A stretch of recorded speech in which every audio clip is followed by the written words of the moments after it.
Speaker Johnson, Vice President Vance, the First Lady of the United States,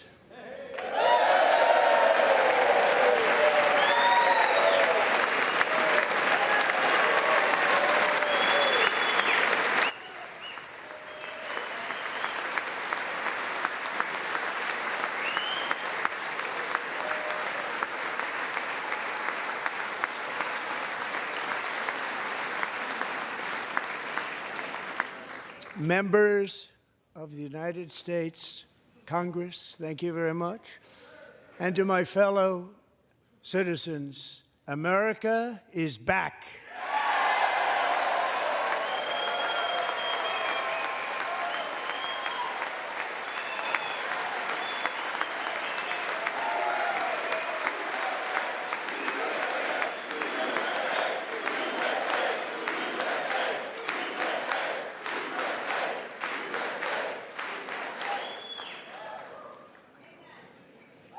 6 weeks ago, I stood beneath the dome of this Capitol and proclaimed the dawn of the golden age of America. From that moment on, it has been nothing but swift and unrelenting action to usher in the greatest and most successful era in the history of our country. We have accomplished more in 43 days than most administrations accomplished in 4 years or 8 years, and we are just getting started.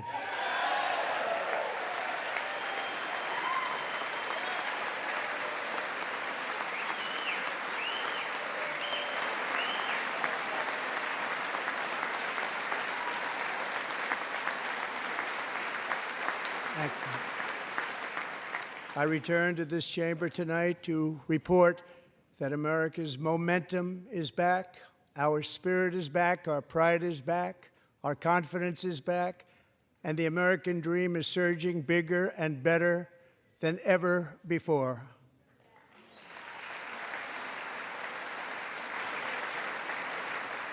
The American dream is unstoppable, and our country is on the verge of a comeback, the likes of which the world has never witnessed and perhaps will never witness again.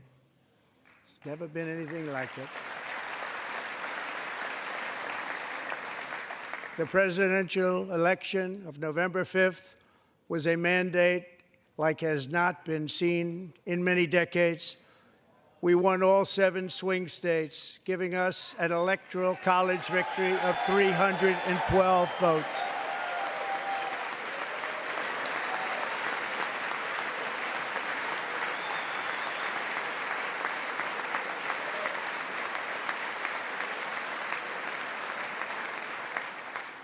We won the popular vote by big numbers and won counties in our country.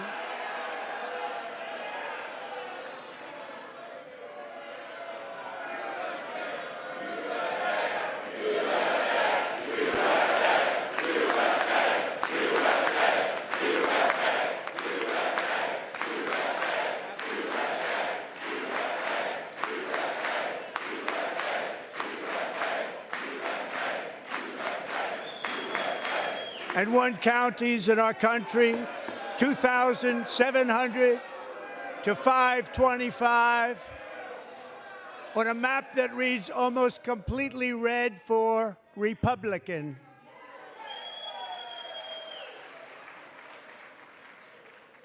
Now, for the first time in modern history, more Americans believe that our country is headed in the right direction than the wrong direction. In fact, it's an astonishing record, 27-point swing, the most ever.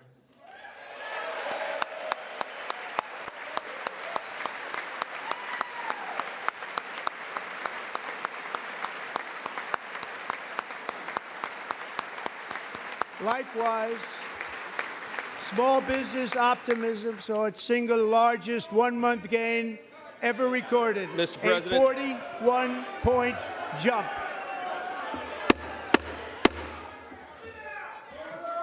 Members are directed to uphold and maintain decorum in the House and to cease any further disruptions. That's your warning.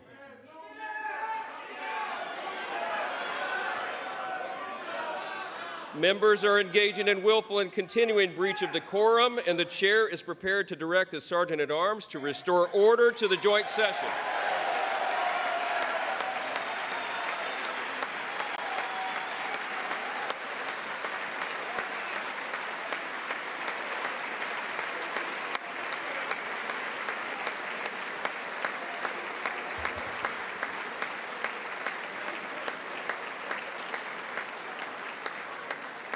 Mr. Green, take your seat. Take your seat, sir. Take your seat. Finding that members continue to engage in willful and concerted disruption of proper decorum, the chair now directs the Sergeant-at-Arms to restore order. Remove this gentleman from the chamber.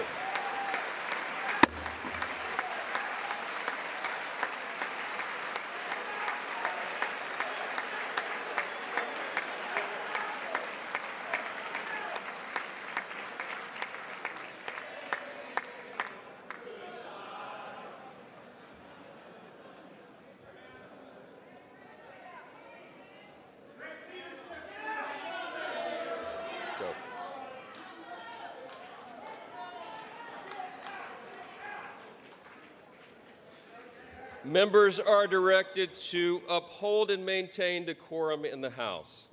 Mr. President, you continue. Thank you. Over the past 6 weeks, I have signed nearly 100 executive orders and taken more than 400 executive actions, a record to restore common sense, safety, optimism, and wealth all across our wonderful land. The people elected me to do the job, and I'm doing it.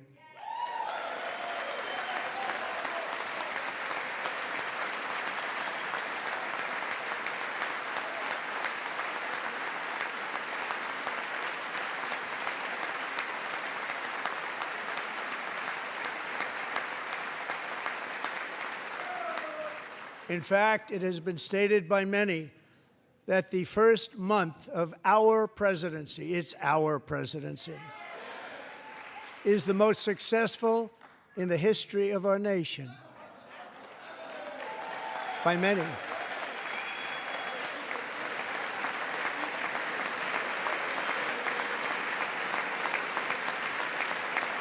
And what makes it even more impressive is that, do you know who number 2 is? George Washington. How about that? How about that? I don't know about that list, but we'll take it. Within hours of taking the oath of office, I declared a national emergency on our southern border, and I deployed the U.S. military and Border Patrol to repel the invasion of our country. And what a job they've done. As a result, illegal border crossings last month were by far the lowest ever recorded, ever.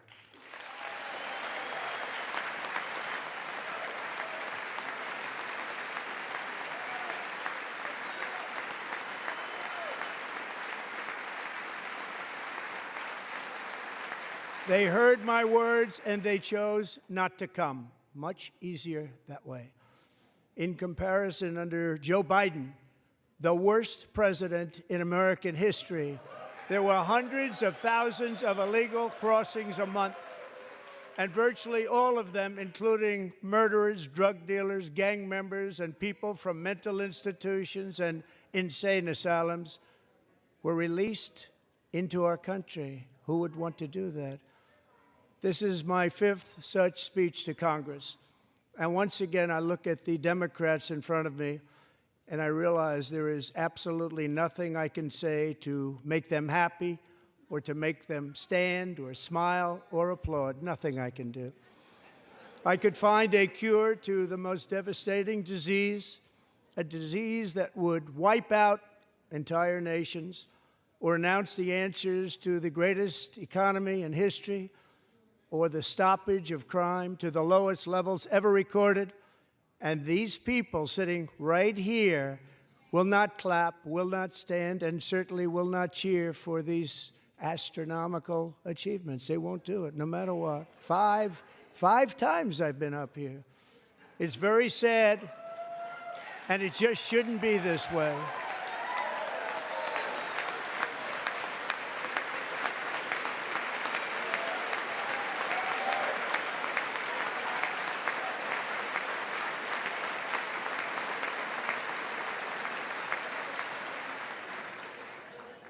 So Democrats sitting before me, for just this one night, why not join us in celebrating so many incredible wins for America? For the good of our nation, let's work together and let's truly make America great again.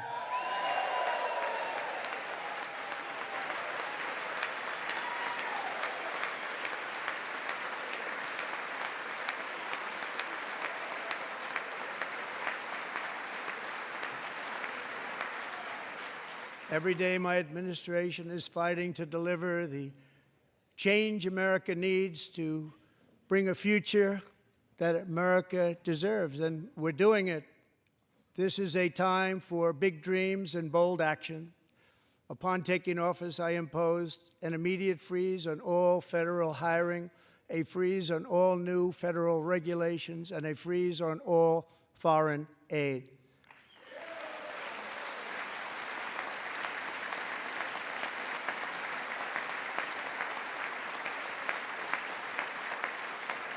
I terminated the ridiculous Green New Scam. I withdrew from the unfair Paris Climate Accord, which was costing us trillions of dollars that other countries were not paying. I withdrew from the corrupt World Health Organization.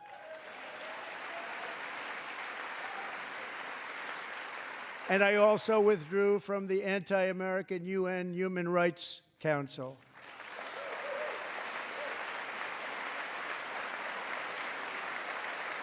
We ended all of Biden's environmental restrictions that were making our country far less safe and totally unaffordable. And importantly, we ended the last administration's insane electric vehicle mandate, saving our auto workers and companies from economic destruction.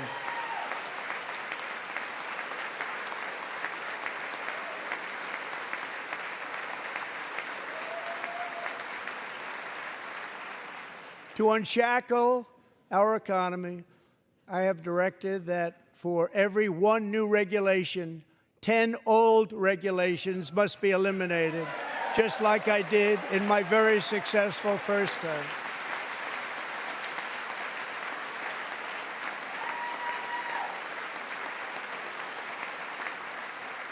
And in that first term, we set records on ending unnecessary rules and regulations like no other president had done before. We ordered all federal workers to return to the office. They will either show up for work in person or be removed from their job.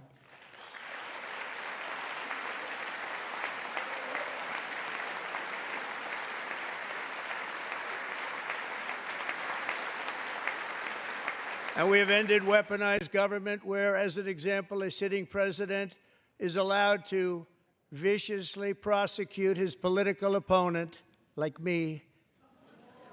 How did that work out? Not too good. Not too good.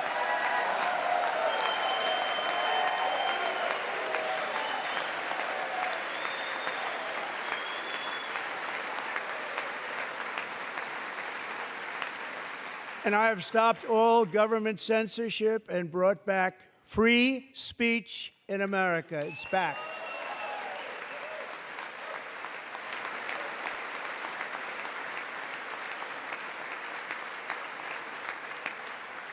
And 2 days ago, I signed an order making English the official language of the United States of America.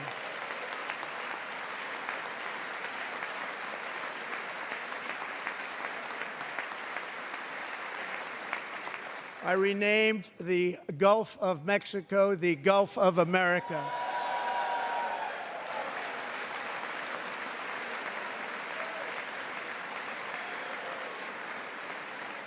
And likewise, I renamed, for a great president, William McKinley, Mount McKinley again. Beautiful Alaska. We love Alaska. We've ended the tyranny of so-called diversity, equity, and inclusion policies all across the entire federal government and, indeed, the private sector and our military. And our country will be woke no longer.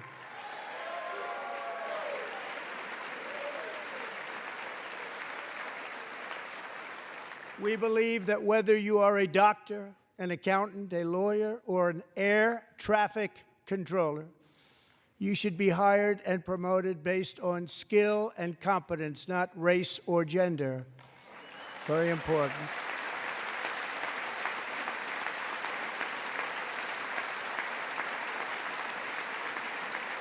You should be hired based on merit. And the Supreme Court, in a brave and very powerful decision, has allowed us to do so. Thank you. Thank you very much. Thank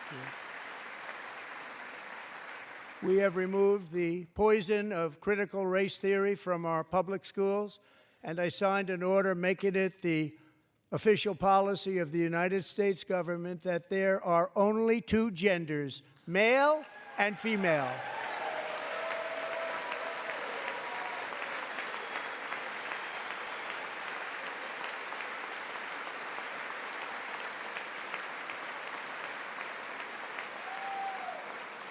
I also signed an executive order to ban men from playing in women's sports.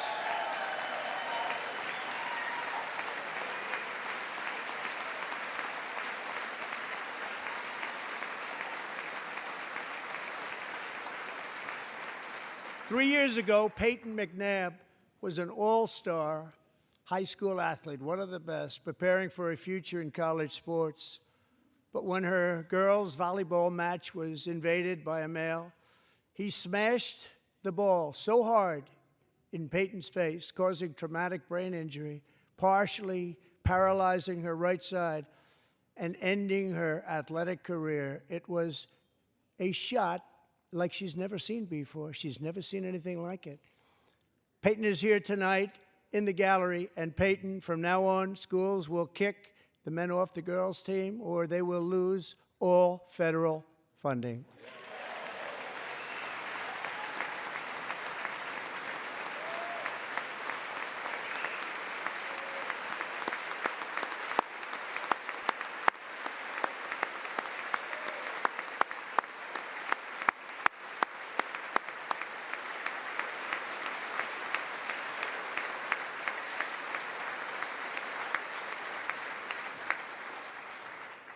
And if you really want to see numbers, just take a look at what happened in the women's boxing, weightlifting, track and field, swimming, or cycling, where a male recently finished a long-distance race 5 hours and 14 minutes ahead of a woman for a new record by 5 hours. Broke the record by 5 hours. It's demeaning for women, and it's very bad for our country. We're not going to put up with it any longer.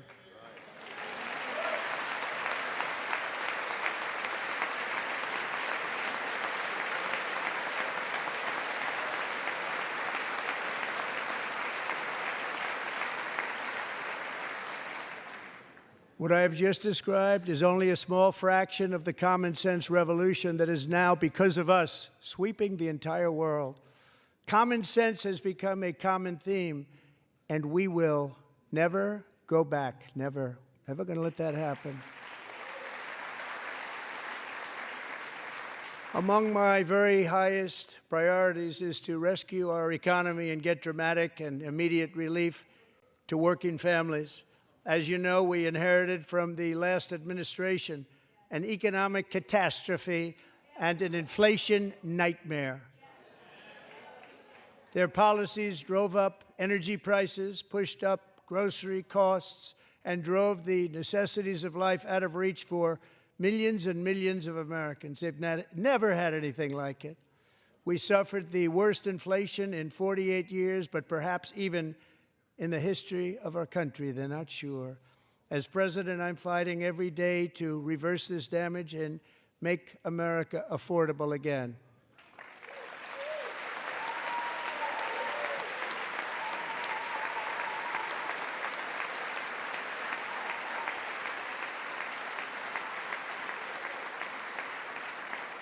Joe Biden especially let the price of eggs get out of control. The egg price is out of control, and we're working hard to get it back down. Secretary, do a good job on that. You inherited a total mess from the previous administration. Do a good job.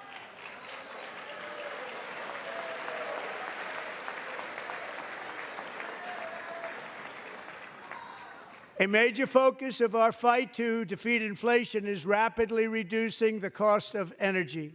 The previous administration cut the number of new oil and gas leases by 95%, slowed pipeline construction to a halt, and closed more than 100 power plants. We are opening up many of those power plants right now.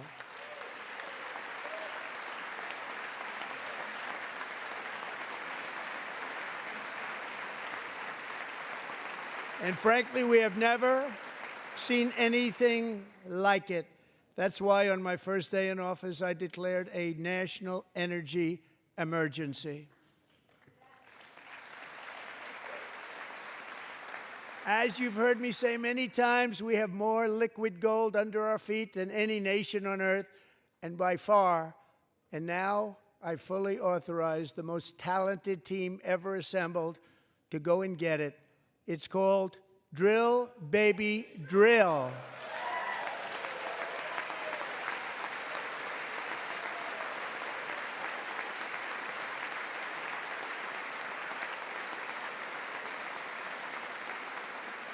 My administration is also working on a gigantic natural gas pipeline in Alaska, among the largest in the world, where Japan, South Korea, and other nations want to be our partner with investments of trillions of dollars each. There's never been anything like that one.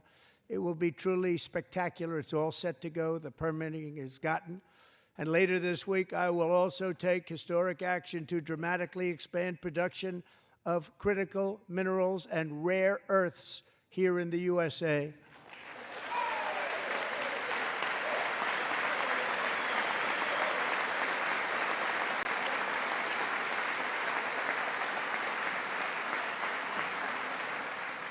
To further combat inflation, we will not only be reducing the cost of energy, but will be ending the flagrant waste of taxpayer dollars.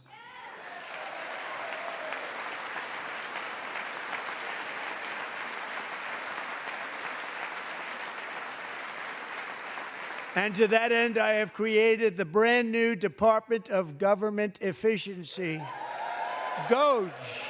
Perhaps you've heard of it. Perhaps.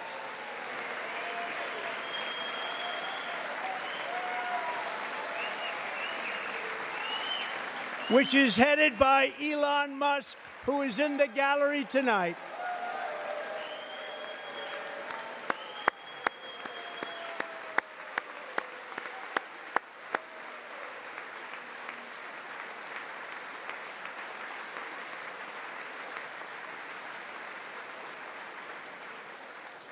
Thank you, Elon. He's working very hard. He didn't need this. He didn't need this. Thank you very much. We appreciate it. Everybody here, even this side, appreciates it, I believe. They just don't want to admit that. Just listen to some of the appalling waste we have already identified. $22 billion from HHS to provide free housing and cars for illegal aliens. $45 million for diversity, equity, and inclusion scholarships in Burma. $40 million to improve the social and economic inclusion of sedentary migrants. Nobody knows what that is. $8 million to promote LGBTQI+ in the African nation of Lesotho, which nobody has ever heard of. $60 million for indigenous peoples and Afro-Colombian empowerment in Central America. $60 million. $8 million for making mice transgender. This is real. $32 million for a left-wing propaganda operation in Moldova. $10 million for male circumcision in Mozambique. $20 million for the Arab Sesame Street in the Middle East. It's a program, $20 million for a program. $1.9 billion to recently created Decarbonization of Homes Committee, headed up, and we know she's involved. Just at the last moment, the money was passed over by a woman named Stacey Abrams. Have you ever heard of her? A $3.5 million consulting contract for lavish fish monitoring. $1.5 million for voter confidence in Liberia. $14 million for social cohesion in Mali. $59 million for illegal alien hotel rooms in New York City. He's a real estate developer. He's done very well.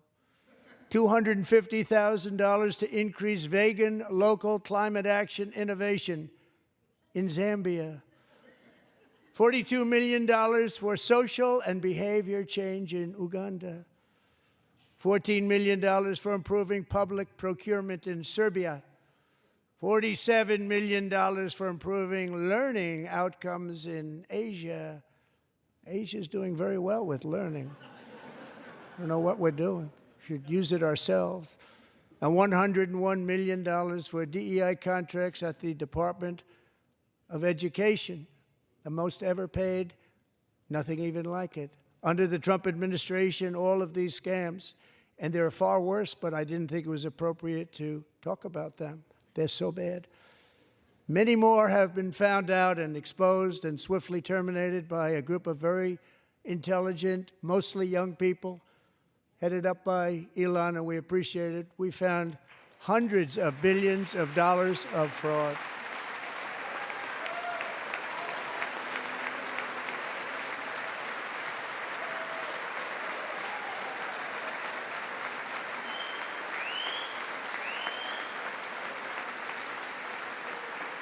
And we've taken back the money and reduced our debt to fight inflation and other things.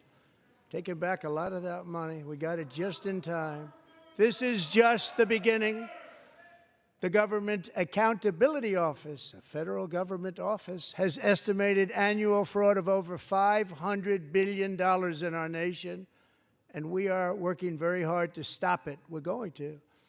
We're also identifying shocking levels of incompetence and probable fraud in the Social Security program for our seniors, and that our seniors and people that we love rely on.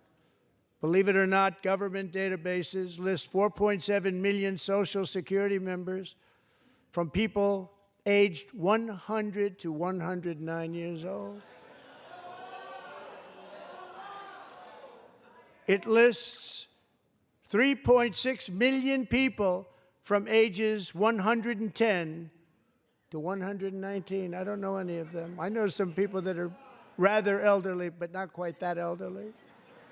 3.47 million people from ages 120 to 129.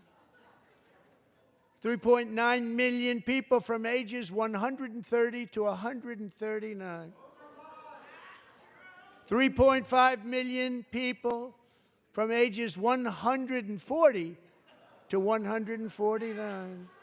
And money is being paid to many of them, and we're searching right now. In fact, Pam, good luck.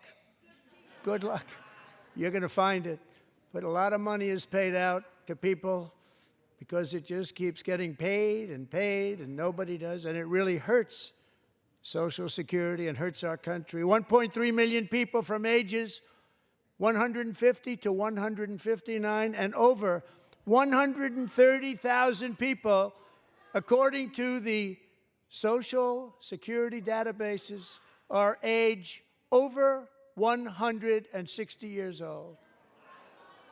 We have a healthier country than I thought, Bobby.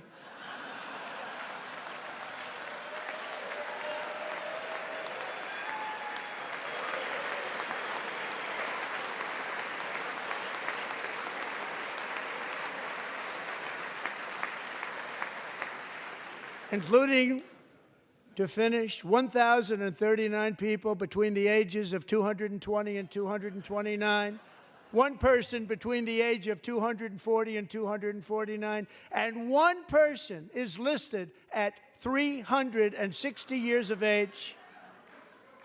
More than 100 years. More than 100 years older than our country.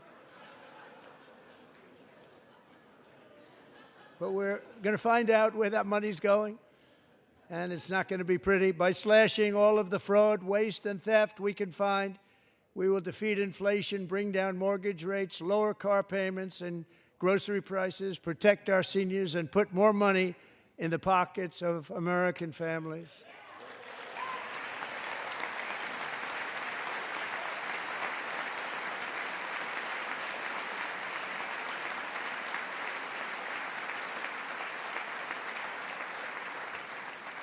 And today, interest rates took a beautiful drop, big, beautiful drop. It's about time. And in the near future, I want to do what has not been done in 24 years, balance the federal budget. We're going to balance it.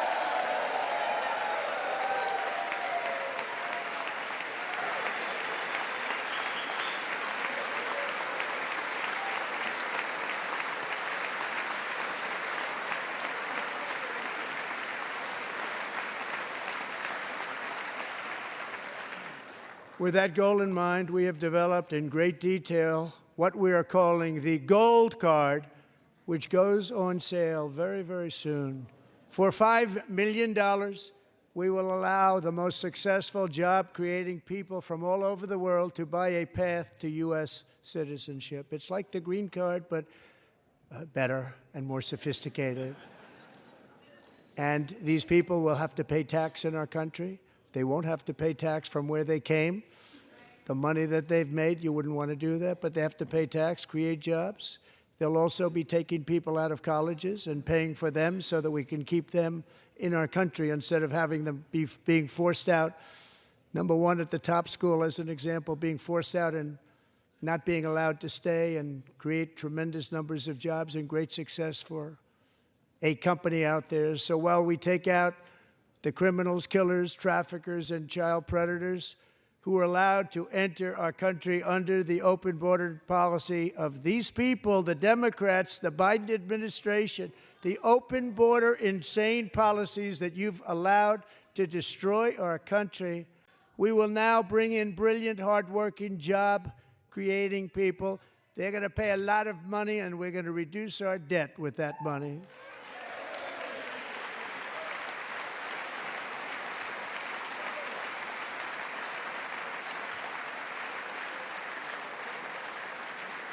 Americans have given us a mandate for bold and profound change. For nearly 100 years, the federal bureaucracy has grown until it has crushed our freedoms, ballooned our deficits, and held back America's potential in every possible way.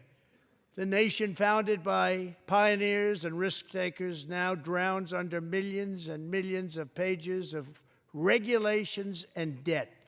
Approvals that should take 10 days to get instead take 10 years, 15 years, and even 20 years before you're rejected. Meanwhile, we have hundreds of thousands of federal workers who have not been showing up to work. My administration will reclaim power from this unaccountable bureaucracy, and we will restore true democracy to America again.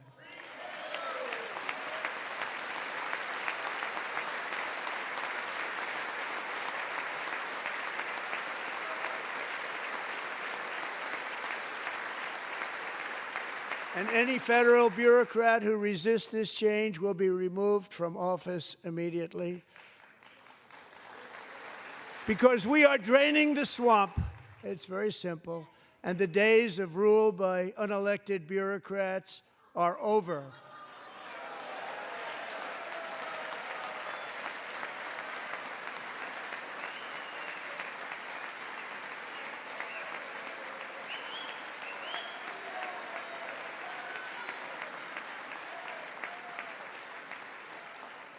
And the next phase of our plan to deliver the greatest economy in history is for this Congress to pass tax cuts for everybody. They're in there. They're waiting for you to vote.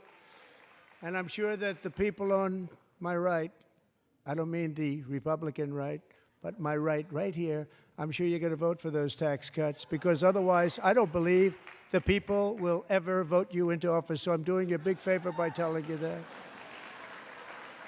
But I know this group is going to be voting for the tax cuts.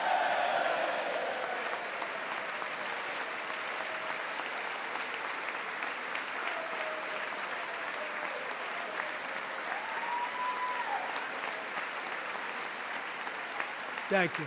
It's a very, very big part of our plan. We had tremendous success in our first term with it, a very big part of our plan. We're seeking permanent income tax cuts all across the board. And to get urgently needed relief to Americans hit especially hard by inflation, I'm calling for no tax on tips, no tax on overtime, and no tax on Social Security benefits for our great seniors.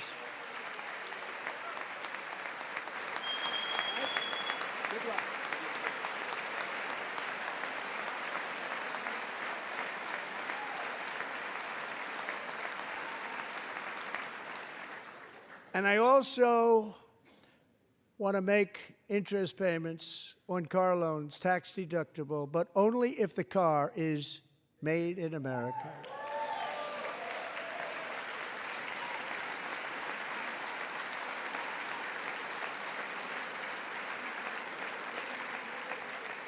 And by the way, we're going to have growth in the auto industry like nobody's ever seen. Plants are opening up all over the place. Deals are being made. Never seen. That's a combination of the election win and tariffs. It's a beautiful word, isn't it? That, along with our other policies, will allow our auto industry to absolutely boom. It's going to boom.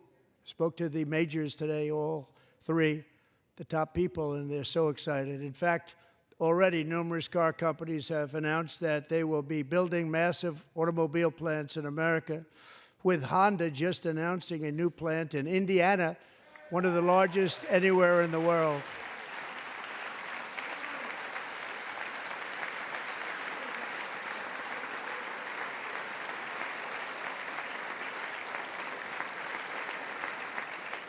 And this has taken place since our great victory on November 5th, a date which will hopefully go down as one of the most important in the history of our country.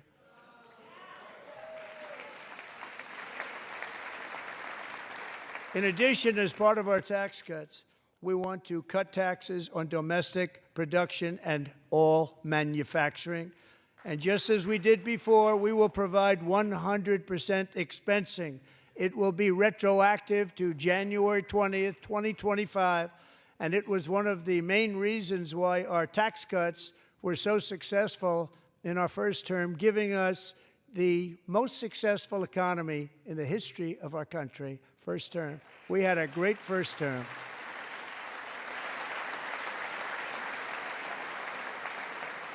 If you don't make your product in America, however, under the Trump administration, you will pay a tariff, and in some cases, a rather large one. Other countries have used tariffs against us for decades, and now it's our turn to start using them against those other countries. On average, the European Union, China, Brazil, India, Mexico, and Canada, have you heard of them? And countless other nations charge us tremendously higher tariffs than we charge them. It's very unfair. India charges us auto tariffs higher than 100%. China's average tariff on our products is twice what we charge them. And South Korea's average tariff is 4 times higher. Think of that, 4 times higher. And we give so much help militarily and in so many other ways to South Korea, but that's what happens. This is happening by friend and foe. This system is not fair to the United States and never was, and so on April 2nd, I wanted to make it April 1st, but I didn't want to be accused of April Fool's Day. That's not, just one day cost us a lot of money. But we're going to do it in April. I'm a very superstitious person. April 2nd, reciprocal tariffs kick in.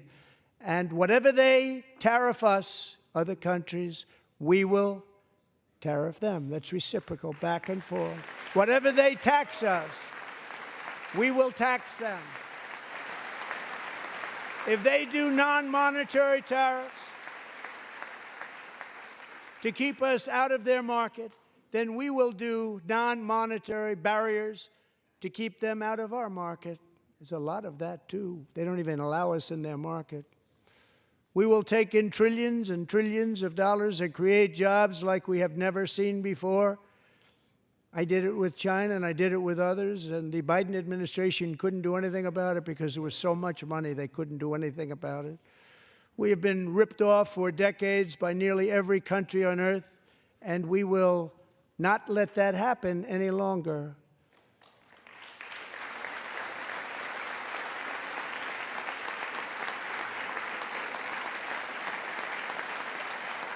Much has been said over the last 3 months about Mexico and Canada, but we have very large deficits with both of them. But even more importantly, they've allowed fentanyl to come into our country at levels never seen before, killing hundreds of thousands of our citizens and many very young, beautiful people, destroying families.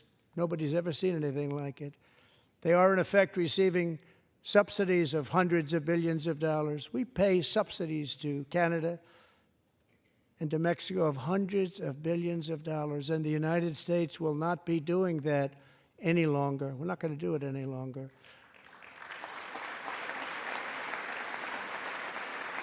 Thanks to our America First policies we're putting into place, we have had $1.7 trillion of new investment in America in just the past few weeks.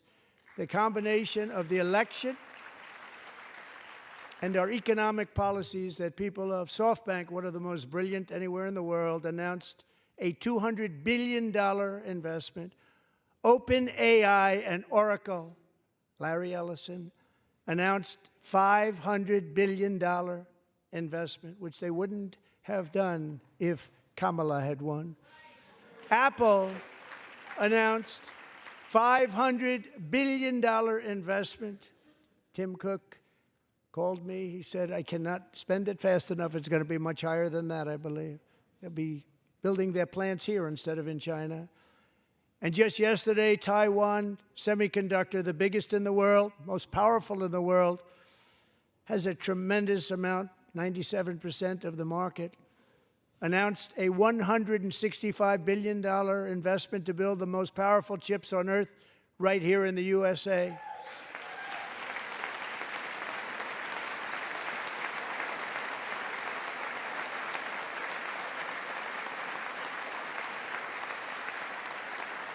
And we're not giving them any money. Your CHIPS Act is a horrible, horrible thing. We give hundreds of billions of dollars, and it doesn't mean a thing. They take our money and they don't spend it. All that meant to them, we're giving them no money. All that was important to them was they didn't want to pay the tariffs, so they came and they're building, and many other companies are coming. We don't have to give them money. We just want to protect our businesses and our people. And they will come because they won't have to pay tariffs if they build in America. So it's very amazing. You should get rid of the CHIP Act, and whatever's left over, Mr. Speaker, you should use it to reduce debt or any other reason you want to.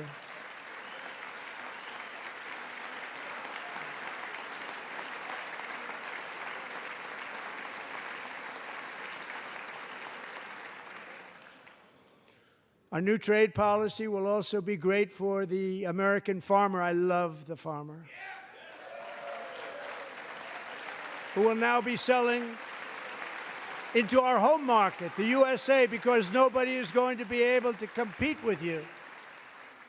Because those goods that come in from other countries and companies, they're really in a bad position in so many different ways. They're uninspected. They may be very dirty and disgusting, and they come in and they pour in, and they hurt our American farmers. The tariffs will go on agricultural product coming into America, and our farmers, starting on April 2nd, it may be a little bit of an adjustment period. We had that before when I made the deal with China, $50 billion of purchases, and I said, just bear with me, and they did. They did. Probably have to bear with me again, and this will be even better. That was great. The problem with it was that Biden didn't enforce it. He didn't enforce it. $50 billion of purchases, and we were doing great, but Biden did not enforce it, and it hurt our farmers. But our farmers are going to have a field day right now. So to our farmers, have a lot of fun. I love you too. I love you too. It's all going to happen.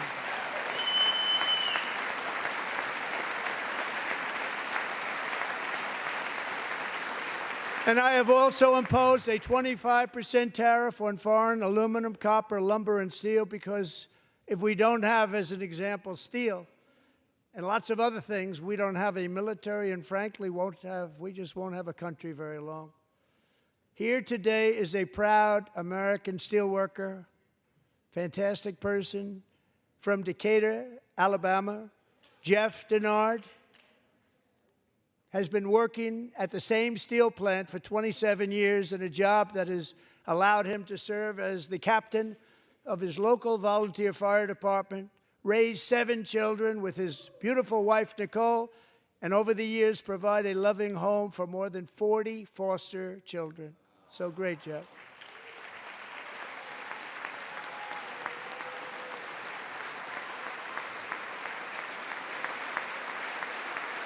Thank you, Jeff. Thank you, Jeff.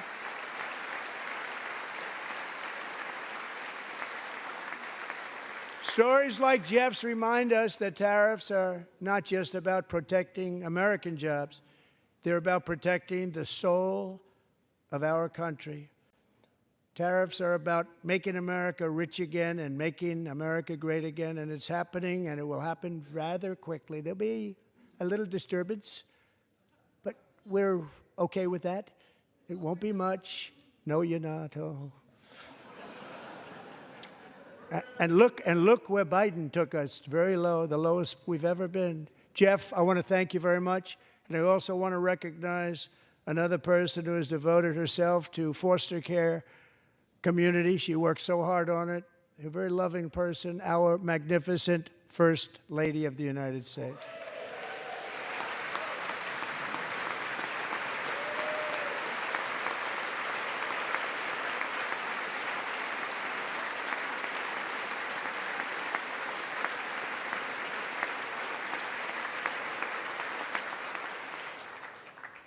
Melania's work has yielded incredible results, helping prepare our nation's future leaders as they enter the workforce.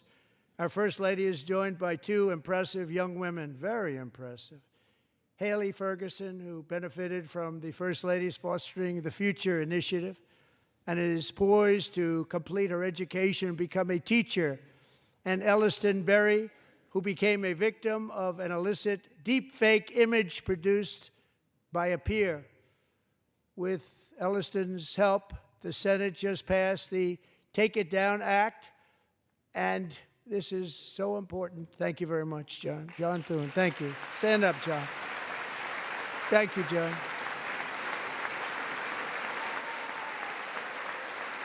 Thank you all very much.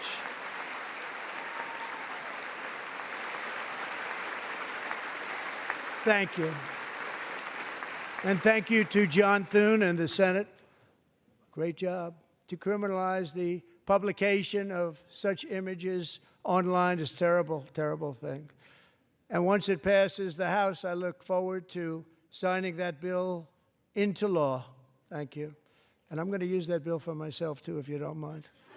Because nobody gets treated worse than I do online. Nobody.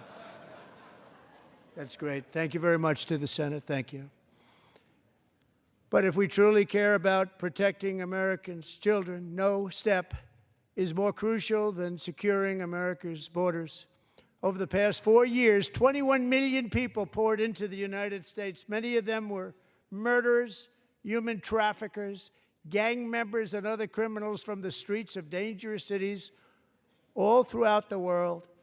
Because of Joe Biden's insane and very dangerous open border policies, they are now strongly embedded in our country, but we are getting them out and getting them out fast.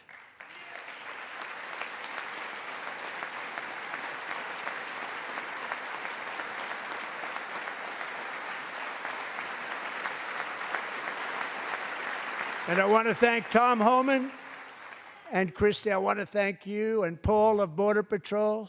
I want to thank you. What a job they've all done, everybody. Border Patrol, ICE, law enforcement in general is incredible. We have to take care of our law enforcement. Have to.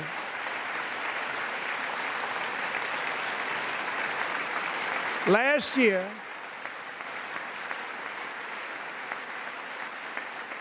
a brilliant 22-year-old nursing student named Laken Riley, the best in her class, admired by everybody, went out for a jog on the campus of the University of Georgia. That morning, Laken was viciously attacked, assaulted, beaten, brutalized, and horrifically murdered. Laken was stolen from us by a savage illegal alien gang member who was arrested while trespassing across Biden's open southern border and then set loose into the United States under the heartless policies of that failed administration. It was indeed a failed administration. He had then been arrested and released in a Democrat-run sanctuary city, a disaster, before ending the life of this beautiful young angel. With us this evening are Laken's beloved mother, Allison, and her sister, Lauren.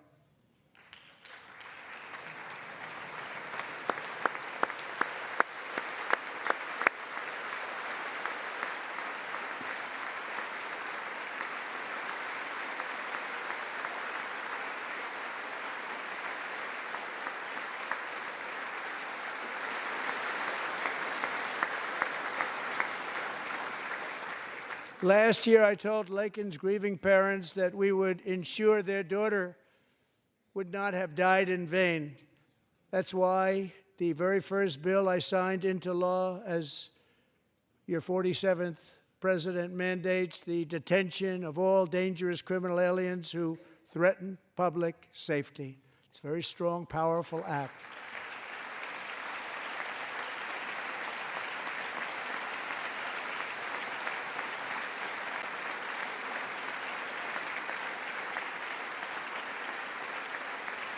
It's called the Laken-Riley Act. So Allison and Lauren, America will never, ever forget our beautiful Laken Hope Riley.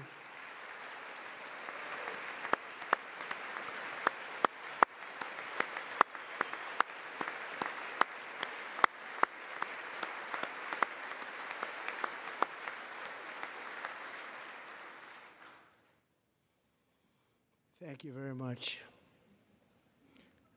Since taking office, my administration has launched the most sweeping border and immigration crackdown in American history, and we quickly achieved the lowest numbers of illegal border crossers ever recorded. Thank you.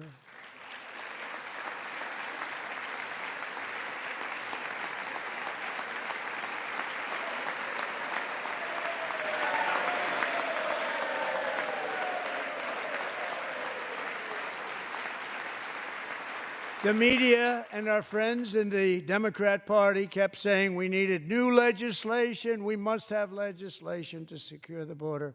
But it turned out that all we really needed was a new president.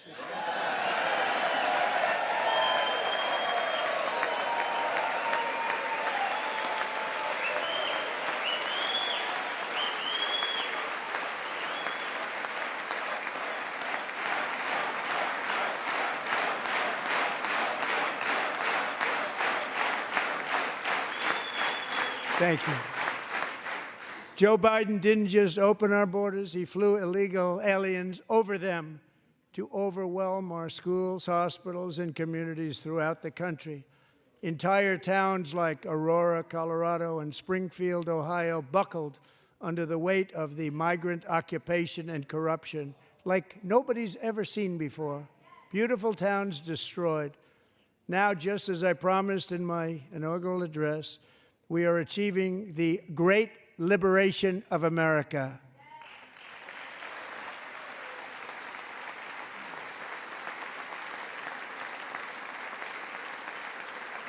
But there still is much work to be done. Here tonight is a woman I have gotten to know Alexis Nungary from Houston.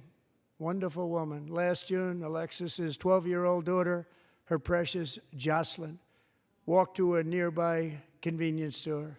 She was kidnapped, tied up, assaulted for 2 hours under a bridge, and horrifically murdered.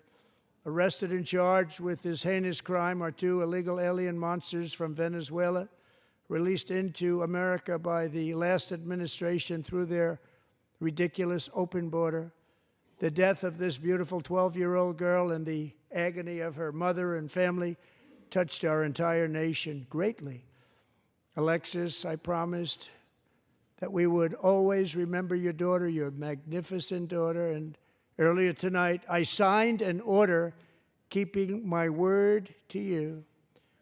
One thing I have learned about Jocelyn is that she loved animals so much. She loved nature. Across Galveston Bay, from where Jocelyn lived in Houston, you will find a magnificent national wildlife refuge, a pristine, peaceful, 34,000-acre sanctuary for all of God's creatures on the edge of the Gulf of America. Alexis, moments ago, I formally renamed that refuge in loving memory of your beautiful daughter, Jocelyn. So, Mr. Vice President, if you would, may I have the order?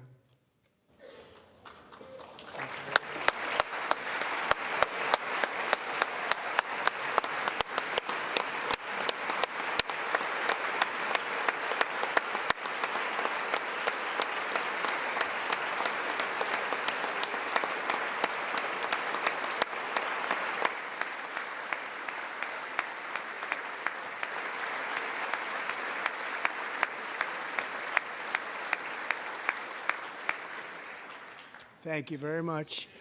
All 3 savages charged with Jocelyn and Lakin's murders were members of the Venezuelan prison gang, the toughest gang, they say, in the world, known as Tren de Aragua. 2 weeks ago, I officially designated this gang, along with MS-13 and the bloodthirsty Mexican drug cartels, as foreign terrorist organizations.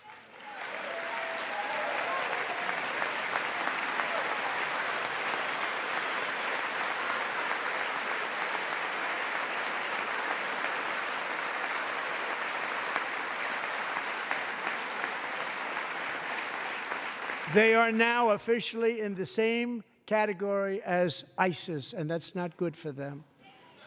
Countless thousands of these terrorists were welcomed into the U.S. by the Biden administration.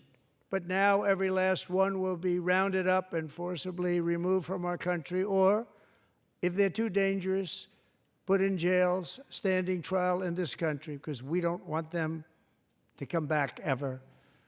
With us this evening is a warrior on the front lines of that battle, Border Patrol Agent Roberto Ortiz. Great guy.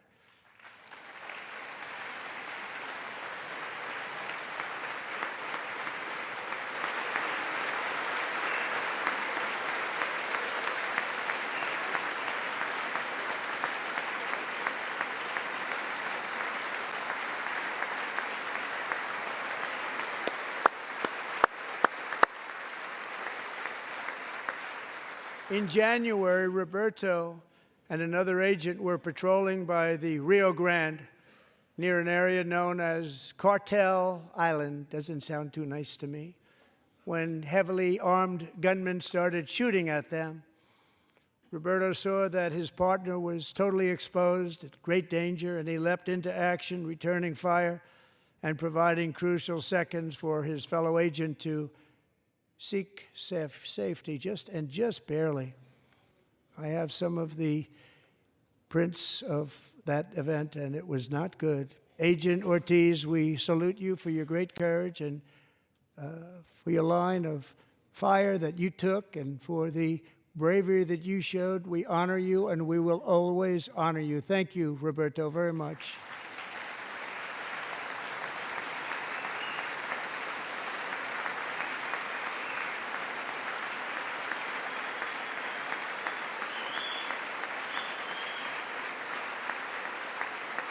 Thank you, Roberta. And I actually got to know him on my many calls to the border. He's a great, great gentleman. The territory to the immediate south of our border is now dominated entirely by criminal cartels that murder, rape, torture, and exercise total control. They have total control over a whole nation, posing a grave threat to our national security. The cartels are waging war in America, and it's time for America to wage war on the cartels, which we are doing.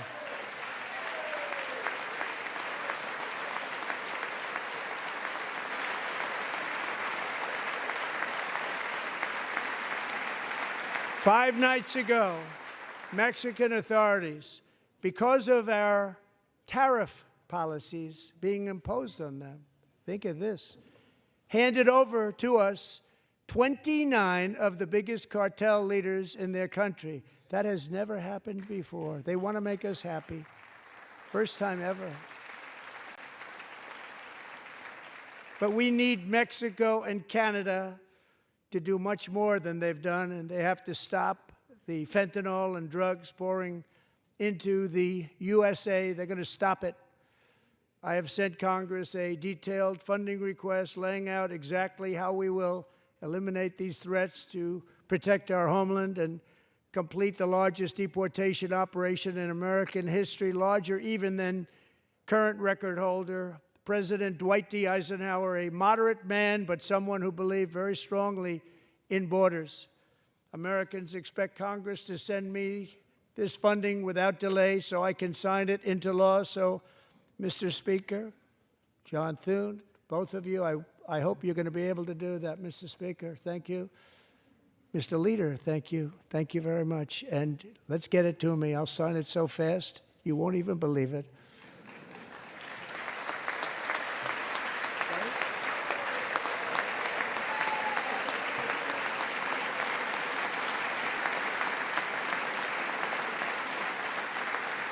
And as we reclaim our sovereignty, we must also bring back law and order to our cities and towns.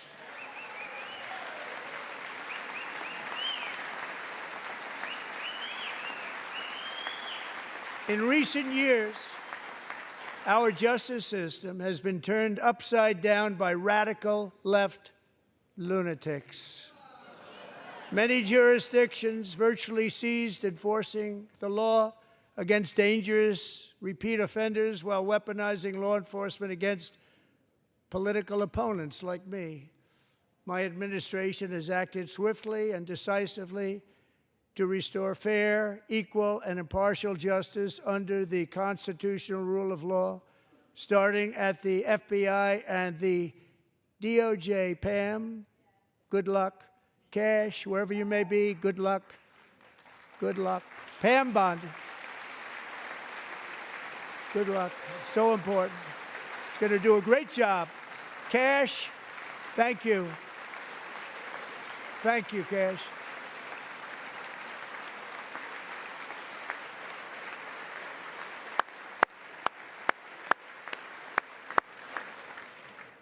They've already started very strong. They're going to do a fantastic job. You're going to be very proud of them.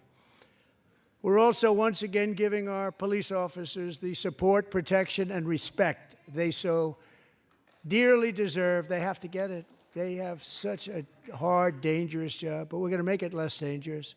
The problem is the bad guys don't respect the law, but they're starting to respect it, and they soon will respect it. This also includes our great fire departments throughout the country. Our firemen and women are unbelievable people, and we'll never forget them. And besides that, they voted for me in record numbers, so I have no choice.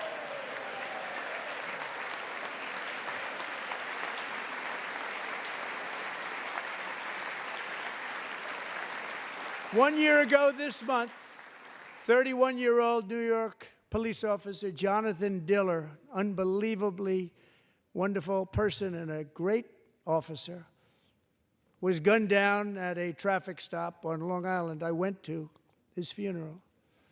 The vicious criminal charged with his murder had 21 prior arrests, and they were rough arrests, too. He was a real bad one.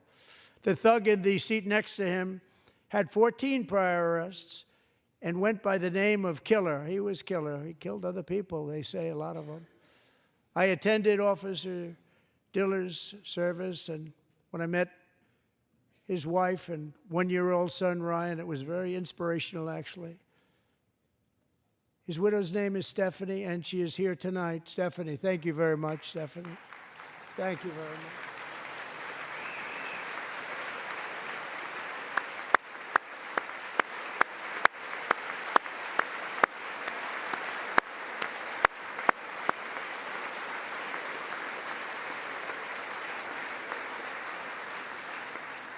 Stephanie, we're going to make sure that Ryan knows his dad was a true hero, New York's finest, and we're going to get these cold-blooded killers and repeat offenders off our streets, and we're going to do it fast. Got to stop it. They get out with 28 arrests. They push people into subway trains. They hit people over the head, back of the head with baseball bats. We got to get them out of here. I've already signed an executive order requiring a mandatory death penalty for anyone who murders a police officer, and tonight I'm asking Congress to pass that policy into permanent law.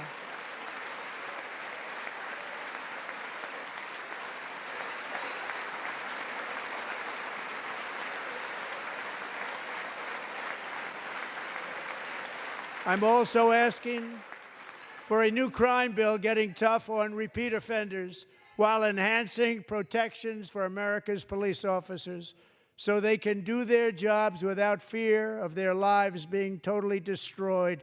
They don't want to be killed. We're not going to let them be killed.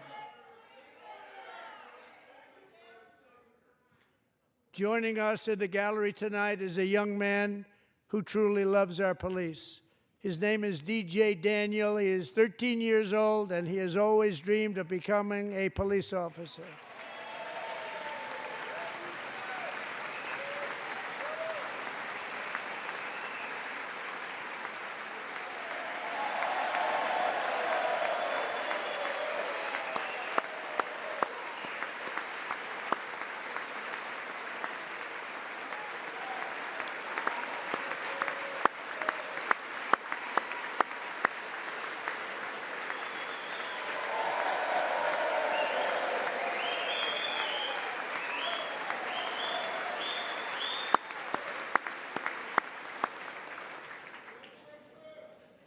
But in 2018, DJ was diagnosed with brain cancer. The doctors gave him 5 months at most to live. That was more than 6 years ago.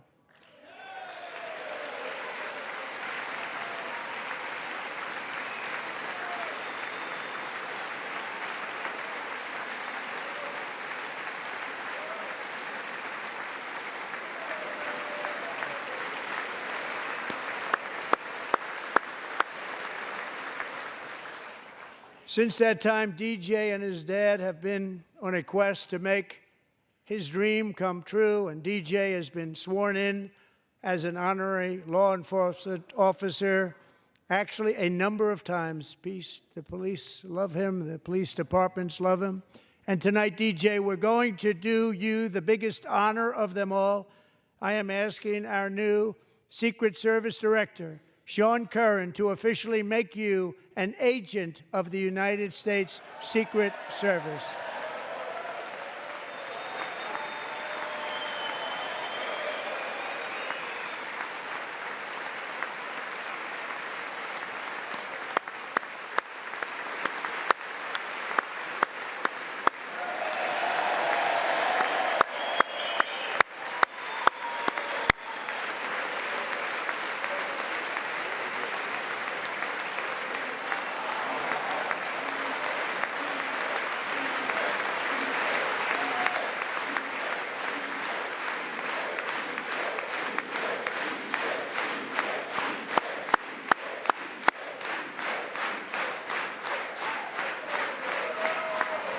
Thank you, DJ.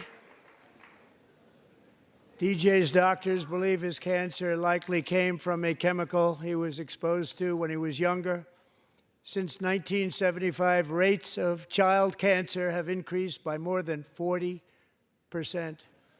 Reversing this trend is one of the top priorities for our new Presidential Commission to Make America Healthy Again, chaired by our new Secretary of Health and Human Services, Robert F. Kennedy, Jr.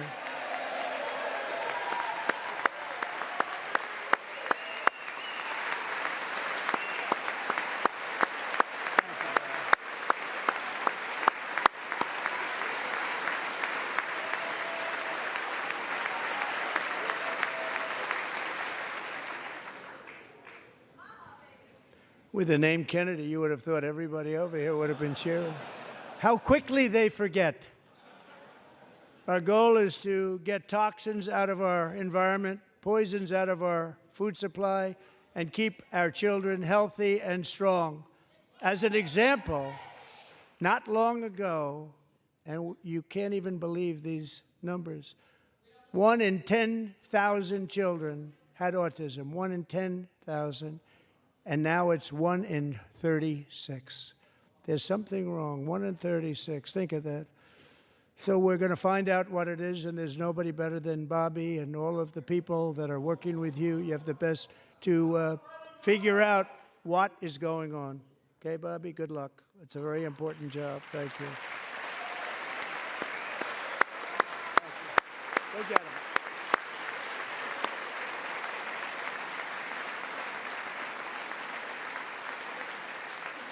Thank you. My administration is also working to protect our children from toxic ideologies in our schools. A few years ago, January Littlejohn and her husband discovered that their daughter's school had secretly socially transitioned their 13-year-old little girl.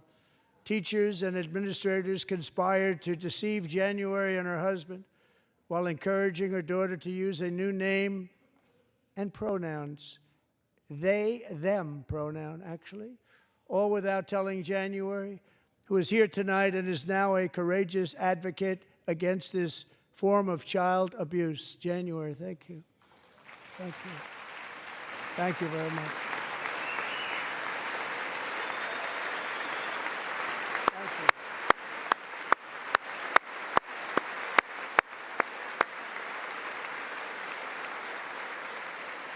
Thank you. Stories like this are why, shortly after taking office, I signed an executive order banning public schools from indoctrinating our children with transgender ideology.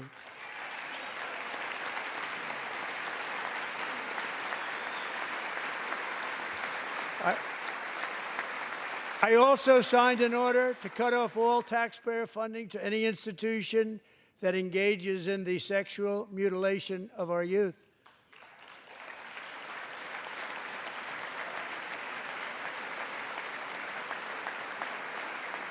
And now I want Congress to pass a bill permanently banning and criminalizing sex changes on children and forever ending the lie that any child is trapped in the wrong body. This is a big lie.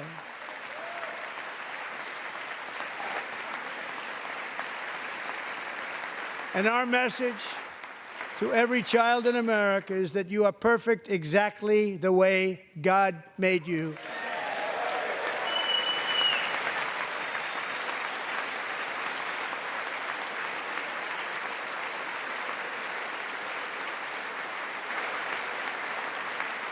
Because we're getting wokeness out of our schools and out of our military, and it's already out, and it's out of our society. We don't want it. Wokeness is trouble. Wokeness is bad. It's gone. It's gone. And we feel so much better for it, don't we? Don't we feel better? Our service members won't be activists and ideologues. They will be fighters and warriors. They will fight for our country. And Pete, congratulations. Secretary of Defense, congratulations.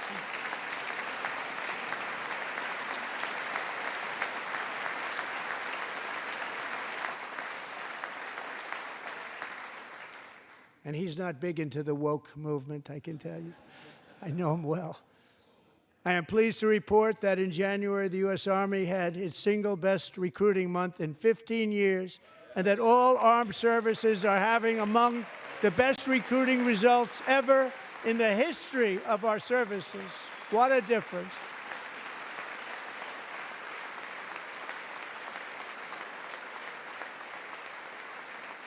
And you know, it was just a few months ago where the results were exactly the opposite. We couldn't recruit anywhere. We couldn't recruit.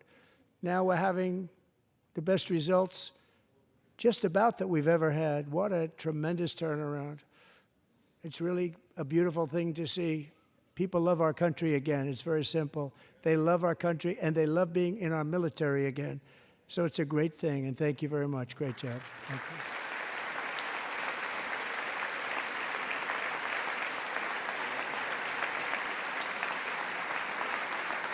We're joined tonight by a young man, Jason Hartley, who knows the weight of that call of duty.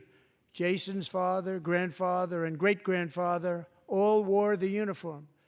Jason tragically lost his dad, who was also a Los Angeles County Sheriff's deputy when he was just a boy, and now he wants to carry on the family legacy of service. Jason is a senior in high school, a six-letter varsity athlete, a really good athlete, they say, a brilliant student with a 4.46, that's good, GPA. And his greatest dream is to attend the U.S. Military Academy at West Point.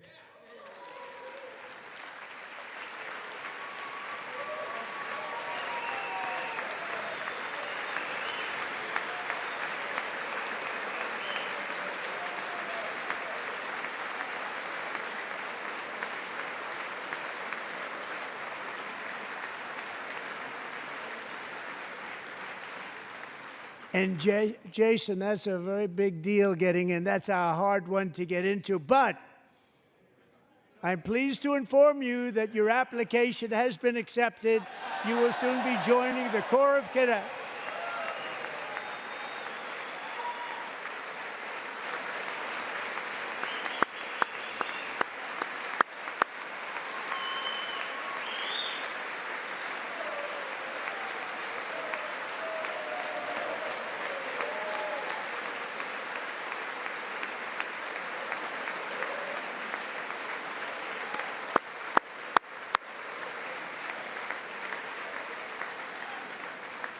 Thank you. Jason, you're going to be on the long gray line, Jason. As Commander-in-Chief, my focus is on building the most powerful military of the future. As a first step, I'm asking Congress to fund a state-of-the-art Golden Dome missile defense shield to protect our homeland, all made in the USA.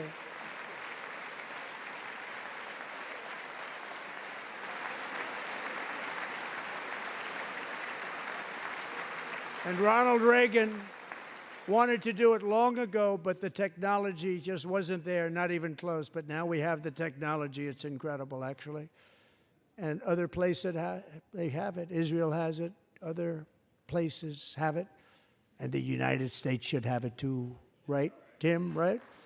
They should have it too. So I want to thank you. But it's a very, very important. This is a very dangerous world. We should have it. We want to be protected, and we're going to protect our citizens like never before. To boost our defense industrial base, we are also going to resurrect the American shipbuilding industry, including commercial shipbuilding and military shipbuilding.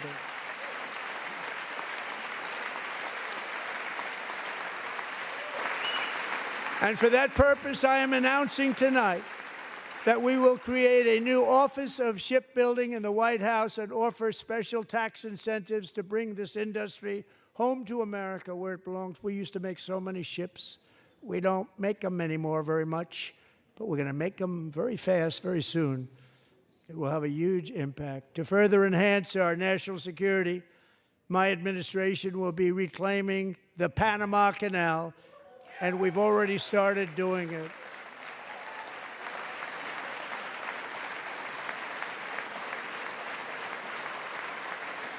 Just today, a large American company announced they are buying both ports around the Panama Canal and lots of other things having to do with the Panama Canal and a couple of other canals. The Panama Canal was built by Americans for Americans, not for others, but others could use it. But it was built at tremendous cost of American blood and treasure. 38,000 workers died building the Panama Canal. They died of malaria. They died of snake bites and mosquitoes. Not a nice place to work. They paid them very highly to go there, knowing there was a 25% chance that they would die. The most expensive project also that was ever built in our country's history, if you bring it up to modern day costs. It was given away by the Carter administration for $1, but that agreement has been violated very severely. We didn't give it to China. We gave it to Panama, and we're taking it back.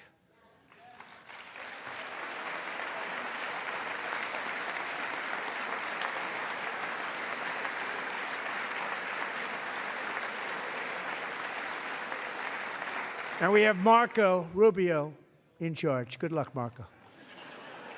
Now, we know who to blame if anything goes wrong. Now, Marco's been amazing, and he's going to do a great job. Think of it. He got 100 votes. You know, he was approved with actually 99, but the 100th was this gentleman, and I feel very certain. So let's assume he got 100 votes. And I'm either very, very happy about that or I'm very concerned about it. But he's already proven. I mean, he's a great gentleman. He's respected by everybody, and we appreciate you voting for Marco. He's going to do a fantastic job. Thank you. Thank you. He's doing a great job.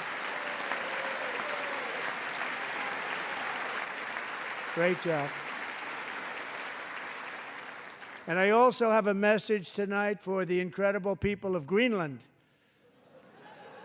We strongly support your right to determine your own future. And if you choose, we welcome you into the United States of America. We need Greenland for national security and even international security, and we're working with everybody involved to try and get it. But we need it really for international world security. And I think we're going to get it. One way or the other, we're going to get it. We will keep you safe. We will make you rich, and together we will take Greenland to heights like you have never thought possible before. It's a very small population, but very, very large piece of land and very, very important for military security. America is once again standing strong against the forces of radical Islamic terrorism. 3.5 years ago, ISIS terrorists killed 13 American service members and countless others in the Abbey Gate bombing during the disastrous and incompetent withdrawal from Afghanistan. Not that they were withdrawing, it was the way they withdrew. Perhaps the most embarrassing moment in the history of our country. Tonight, I am pleased to announce that we have just apprehended the top terrorist responsible for that atrocity, and he is right now on his way here to face the swift sword of American justice.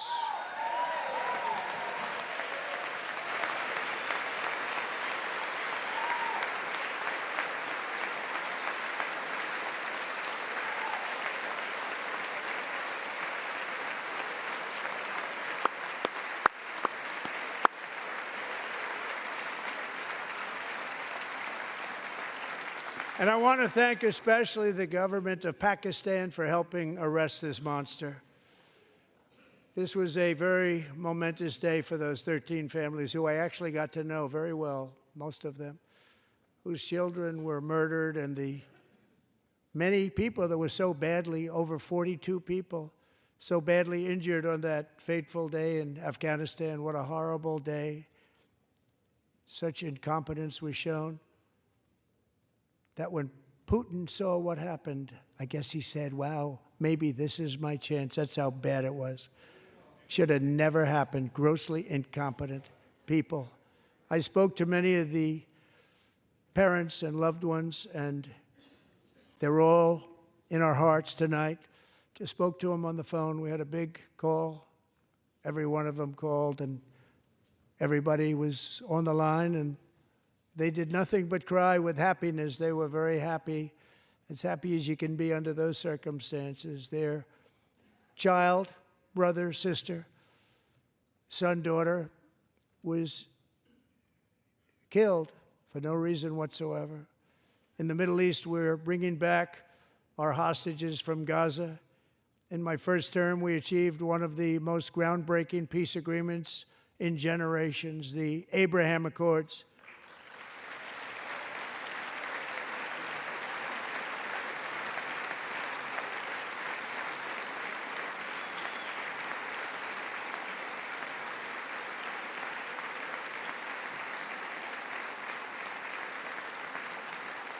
And now we're going to build on that foundation to create a more peaceful and prosperous future for the entire region. A lot of things are happening in the Middle East. People have been talking about that so much lately with everything going on with Ukraine and Russia.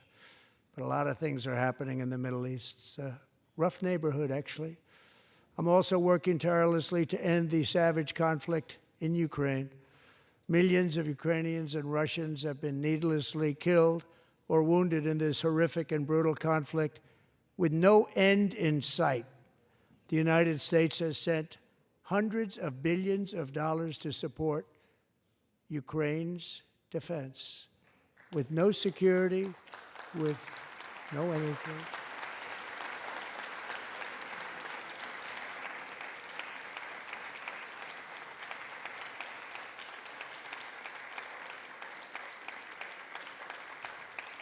Do you want to keep it going for another 5 years?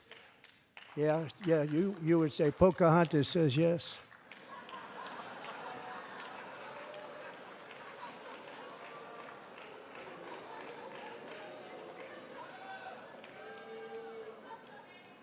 $2,000 people are being killed every single week.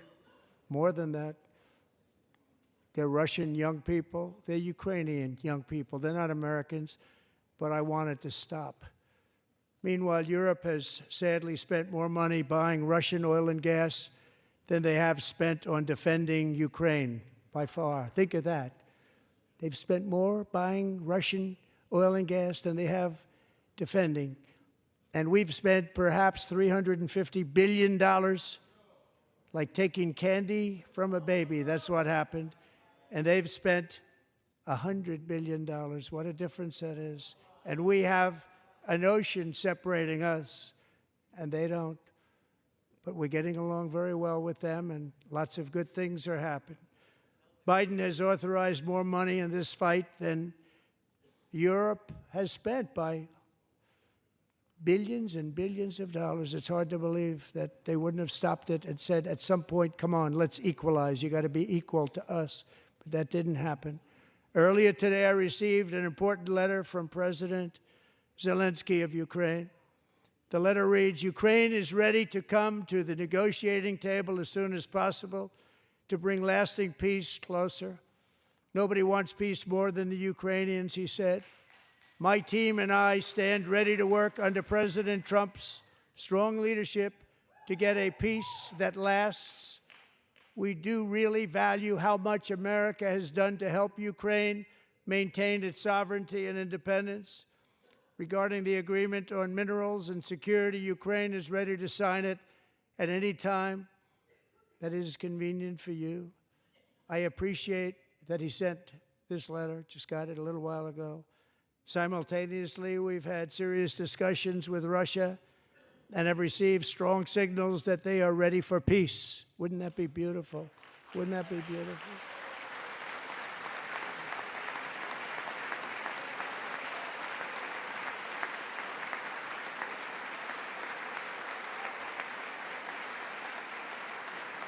Wouldn't that be beautiful?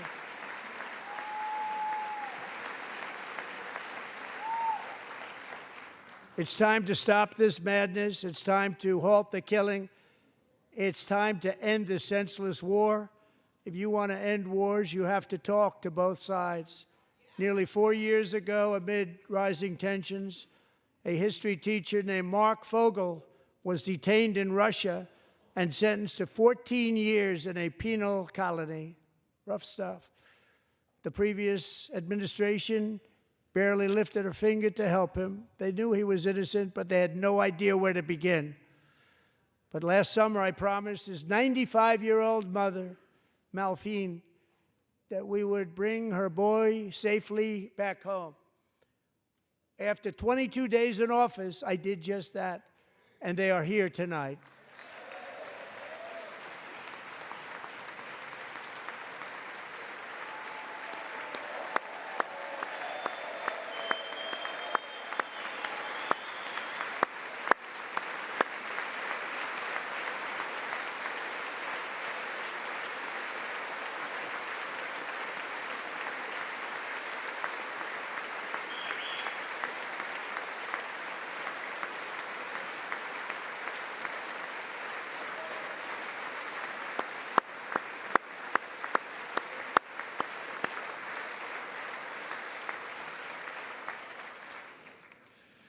To Mark and his great mom, we are delighted to have you safe and sound and with us.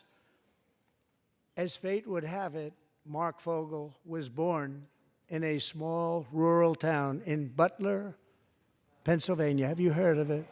Where his mother has lived for the past 78 years. I just happened to go there last July 13th for a rally. That was not pleasant. And that is where I met his beautiful mom right before I walked onto that stage. And I told her I would not forget what she said about her son. And I never did I? Never forgot. Less than 10 minutes later, at that same rally, gunfire rang out, and a sick and deranged assassin unloaded 8 bullets from his sniper's perch into a crowd of many thousands of people. My life was saved by a fraction of an inch, but some were not so lucky. Corey Comparator was a firefighter, a veteran, a Christian, a husband, a devoted father, and above all, a protector. When the sound of gunshots pierced the air, it was a horrible sound.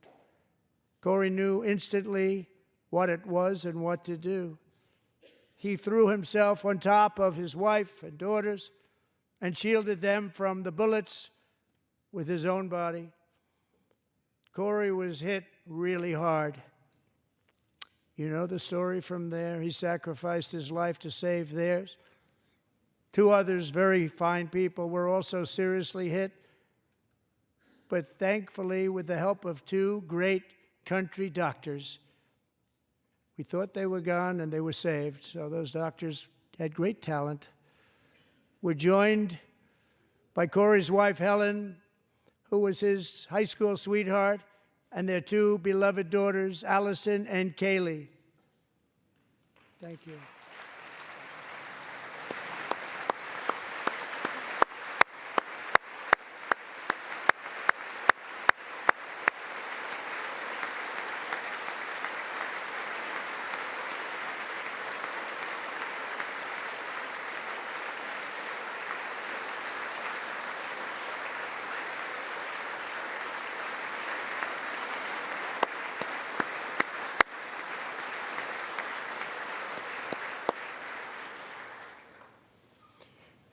To Helen, Allison, and Kaylee, Corey is looking down on his 3 beautiful ladies right now, and he is cheering you on. He loves you.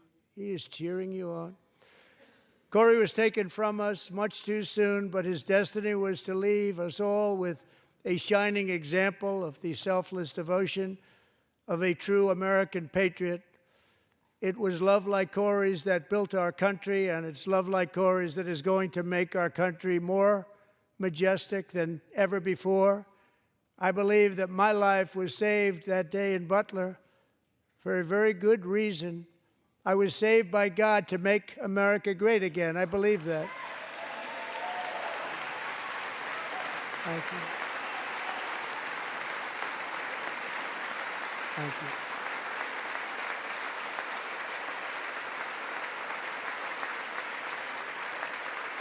Thank you.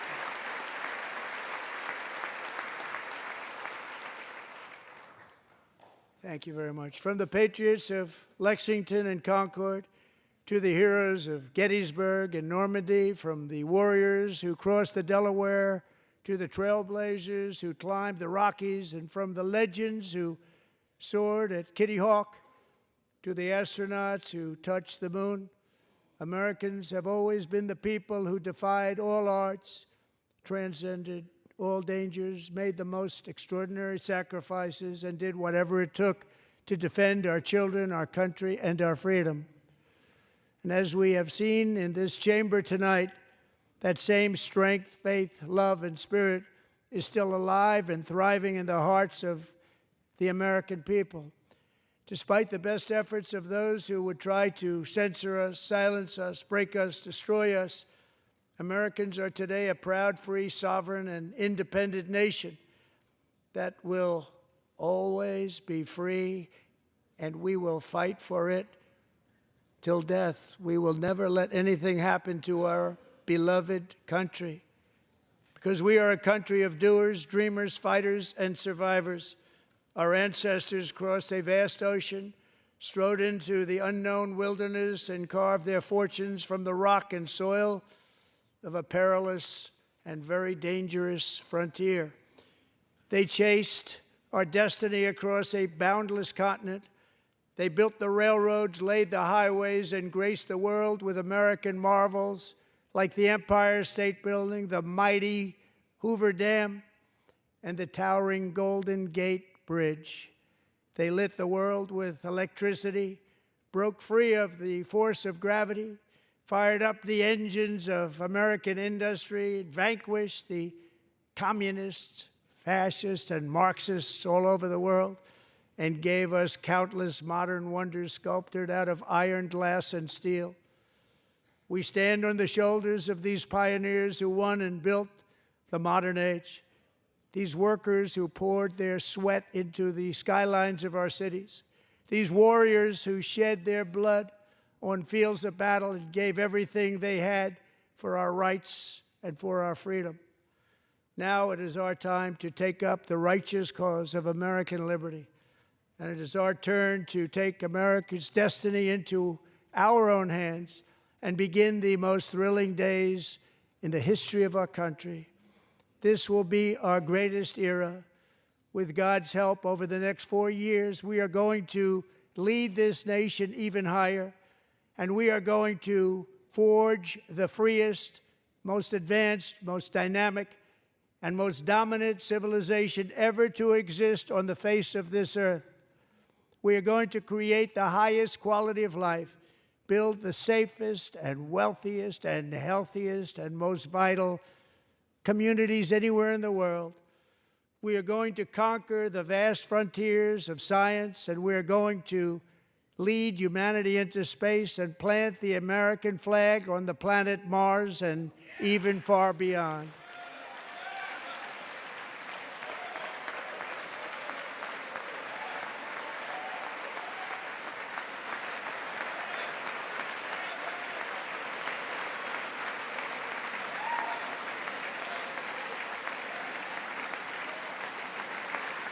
And through it all, we are going to rediscover the unstoppable power of the American spirit.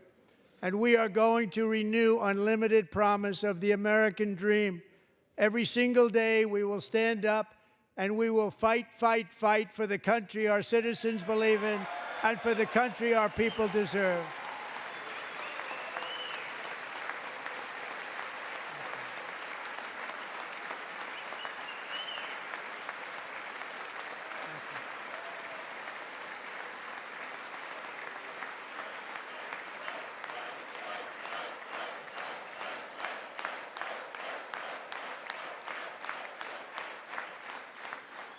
My fellow Americans, get ready for an incredible future, because the golden age of America has only just begun. It will be like nothing that has ever been seen before. Thank you, God bless you, and God bless America.